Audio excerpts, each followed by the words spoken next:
News नायगिरि बिथांमोननिसिम United फराम of एनडिएफबीनिफ्राय गाहाम हामलायनायखौ बावहरग्रोनाय थाबाय। दिनै जोङो बे निउसाव फैनायनि जाहोनानो जाहैबाय दिनै इउनाइटेड फराम अफ एनडिएफबी आरो आसामनि गिबि मन्थ्रि मानगोनां डक्टर हिमन्त बिश्व शर्मा सारजों जोङो जोंनि माखासे प्रब्लेमफोरखौ लानानै जोङो सावरायनाय जादों आरो बेनि सिगांनो जों बुंनो लुबैदों जि मैयासो भुटाननिफ्राय गबोनाय जोंनि लोगोफोर सा 6 बिथांमोनखौ जोङो इउनाइटेड फराम अफ एनडिएफबीनिफ्राय बरायनानै लाग्रोयो। दायो जोङो बेखौनो फोरमायनो सानदों दिनै जोंनि जि एनडिएफबीनि समस्या बेखौ लानानै जों दि सावरायबाय बेवहाय गिबियाव जों केसखौनो सावरायनाय जादों। बेसेबांनाखि NIA केसाव दङ बिथांमोना दिनै 2 डेथ पेनाल्टि मोननानै दङ, 7 लाइफ इमप्रिजनमेन्ट मोननानै दङ। बेनि अनगायैबो गासै 50 NIAआव दिनै जेल जानांबाय थादों। दा बिथांमोननि केसखौ बोरैबा उइथड्र खालामनो हागोन आरो बेखौ सेन्ट्रेलनिफ्राय स्टेटआव लाबोनानै बोरै थाबैनो फोजोबनो हागोन बिनि सायाव मोनसे राहा लामा लानो थाखाय सावरायनाय जादों आरो बिनि अनगायैबो बेसेबांनाखि केस दङ नन हाइनियास केस दं बेखौ बे 2-3 गेजेरावनो बा थाबैनो उइथड्र खालामजोबनांगौ होननानै मानगोनां सारा फोरमायदों आरो बेवहाय बाहागो लादोंमोन जोंनिनो आसामनि ADGP मानगोनां हिरेनाथ सारबो दङमोन। दा बिदि हिसाबै बेसेबांनाखि जोंनि आसामनि अनगायै अरुणाचल, मेघालय आरो नागालेण्ड बेयाव बेसेबांनाखि जोंनि केसफोर दङ।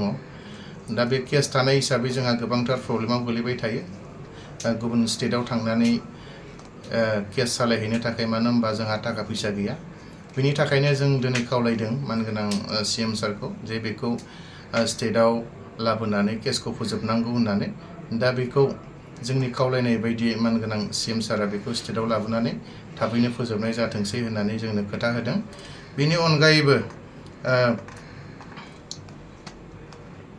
माथियासनि जि एक्स ग्रेसियानि जि भेरिफिकेसन बेखौ थाबैनो खालामजोबनानै थाबैनो होजोबनाय जाथोंसै होननानै बिथाङा जोंनो खोथा होदों आरो बेनि अनगायैबो बेसेबांनाखि जोंहा बैसो दंबावो जायफ्रा बैसो दङ बिथांमोनखौ पेरामिलिटारियाव जिखुनु SSBआनो जा बा CISFआनो जा, आसाम राइफलानो जा, BSFआनो जा बेवहाय थिसननाय जाथोंसै होननानै बिथाङा जोंनो फोरमायदों।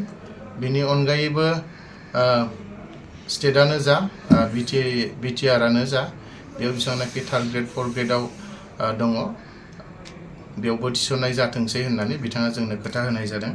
आरो बेनि अनगायैबो केसफोरनि सायाव बिजिरनो थाखाय बा सासे PP थिसननाय जाथोंसै होननानै बिथाङा जोंनो फोरमायदों। बेखिनियानो। आरो बेनि अनगायैबो जोंहा गोबांथार गोमानानै दङ, जेरै भुटानाव अल क्लियार 2003आव जोंहा माखासे दैदेनगिरिफोर गोमानानै थाबोदों।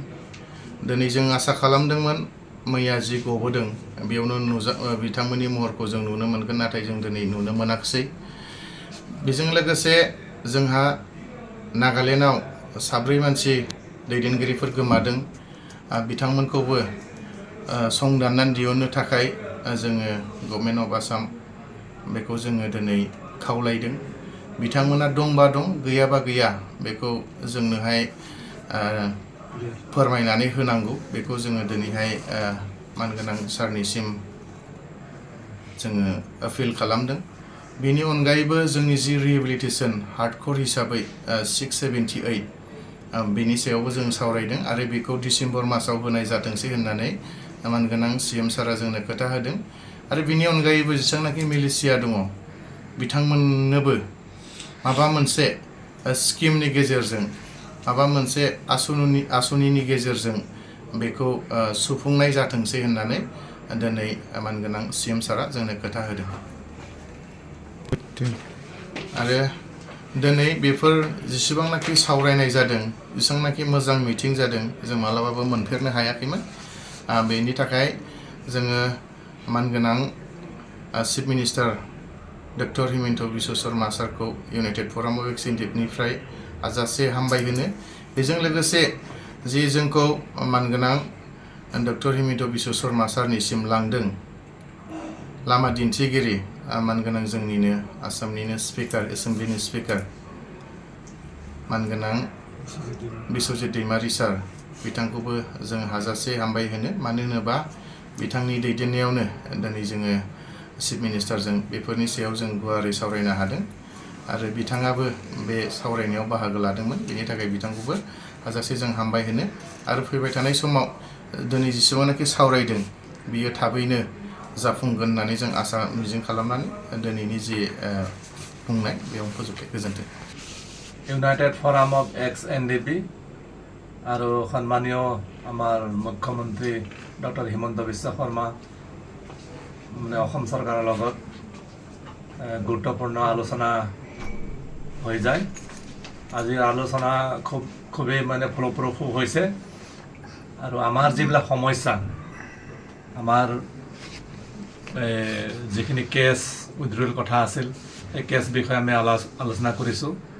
তাৰপিছত আমাৰ যিখিনি NIA কেছ বৰ্তমান বিচাৰাধীন অৱস্থাত আছে সেই বিষয়ে আমি আলোচনা কৰিছোঁ আৰু যিটো নেকি পুনৰ সংস্থাপনৰ যিটো ব্যৱস্থা এই পুনৰ সংস্থাপনৰ বিষয়ে আমি আলোচনা কৰিছোঁ আৰু শ্বহীদ পৰিয়ালবিলাকে যিখিনি এছগ্ৰেচিয়া পাবলগীয়া আছিল সেই বিষয়টোৰ ওপৰত আমি আলোচনা কৰিছোঁ আৰু অলৰেডি যোৱাকালি আমাৰ 6জনকৈ সদস্য ভূটানত যে কেছত জেলত আছিলে সেইখিনি সন্মানীয় আমাৰ মুখ্যমন্ত্ৰী মহোদয়ৰ নেতৃত্বত